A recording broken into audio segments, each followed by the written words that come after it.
حضرت ابن عباس رضی اللہ تعالی عنہ کی نصیحت۔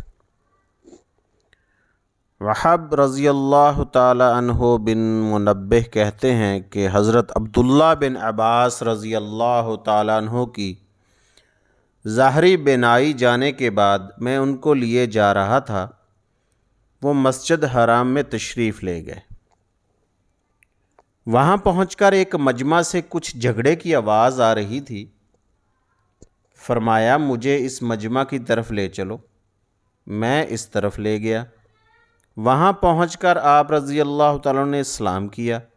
ان لوگوں نے بیٹھنے کی درخواست کی تو آپ رضی اللہ تعالیٰ عنہ نے انکار فرما دیا اور فرمایا کہ تمہیں معلوم نہیں کہ اللہ کے خاص بندوں کی جماعت وہ لوگ ہیں جن کو اس کے خوف نے چپ کرا رکھا ہے، حالانکہ نہ وہ عاجز ہیں نہ گونگے ہیں بلکہ فصیح لوگ ہیں،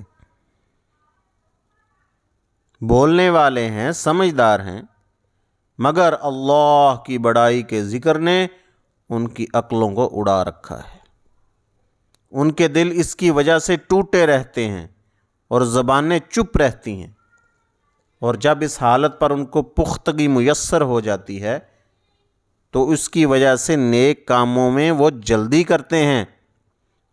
تم لوگ ان سے کہاں ہٹ گئے؟ وہاب رضی اللہ تعالیٰ عنہ کہتے ہیں کہ اس کے بعد میں نے 2 آدمیوں کو بھی ایک جگہ جمع نہیں دیکھا۔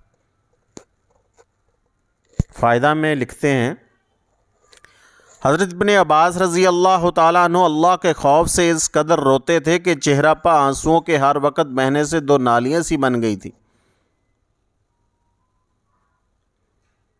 اس قصہ میں حضرت ابن عباس رضی اللہ تعالیٰ عنہ نے نیک کاموں پر اہتمام کا یہ ایک سہل نسخہ بتلایا کہ اللہ کی عظمت اور اس کی بڑائی کا سوچ کیا جائے کہ اس کے بعد ہر قسم کا نیک عمل آسان ہو جاتا ہے اور پھر وہ یقیناً اخلاص سے بھرا ہوا ہوگا۔